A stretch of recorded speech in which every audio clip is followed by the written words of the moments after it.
آج اگر حکومت پوچھ لیتی ہے کہ یہ مال کہاں سے آیا، یہ بلیک منی ہے یا وائٹ منی، تو لوگوں کو جان کے لالے پڑ جاتے ہیں،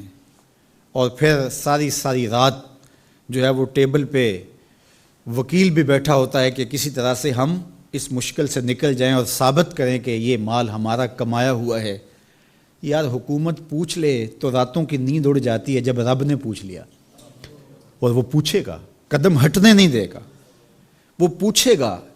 من این اکتسبہ، کہاں سے کمایا۔ بہت سارے لوگ ہیں جو مال کماتے ہوئے اس کو بھول جاتے ہیں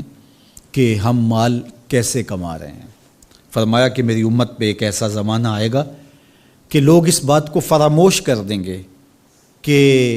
جو ان کے پاس مال آ رہا ہے وہ حلال ذریعے سے آ رہا ہے یا حرام ذریعے سے آ رہا ہے۔ مال کی محبت اس قدر غالب ہو جائے گی کہ حلت اور حرمت اٹھ جائے گی، اور جب کوئی شخص اس مقام پہ پہنچ جاتا ہے، طمع اس قدر بڑھ جائے، پھر سمجھو کہ اس نے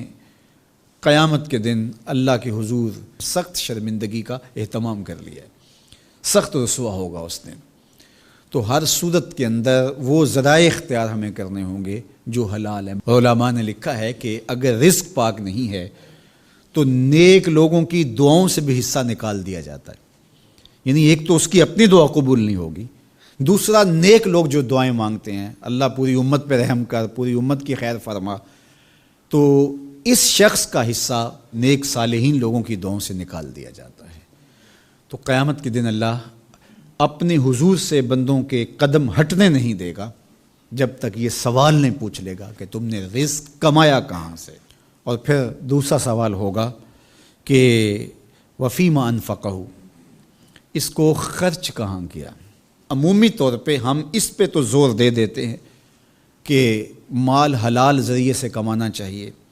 کسی سے زیادتی نہیں کرنی چاہیے، جھوٹی قسم سے مال نہیں کمانا چاہیے، کسی کو دھوکہ دے کے مال نہیں کمانا چاہیے، مال کمانے کے ذرائع اچھے ہونے چاہیے، یہ اس پر تو ہم توجہ دیتے ہیں۔ لیکن سوال یہ بھی ہوگا کہ صرف یہ مسئلہ نہیں ہے کہ تم نے کمایا کیسے،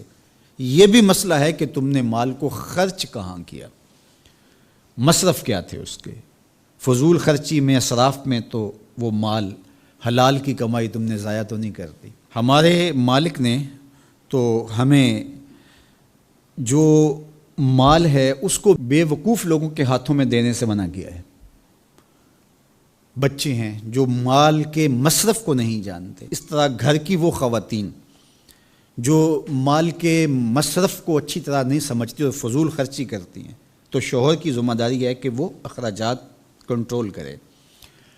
یہ اس آیت کریمہ کی شرح کے اندر علماء نے لکھا کہ بے وقوفوں کو مال نہ دو، چونکہ وہ اگر غلط جگہ پہ خرچ کریں گے جہاں خرچ نہیں کرنا چاہیے تھا تو اس کا حساب آپ کو دینا پڑے گا۔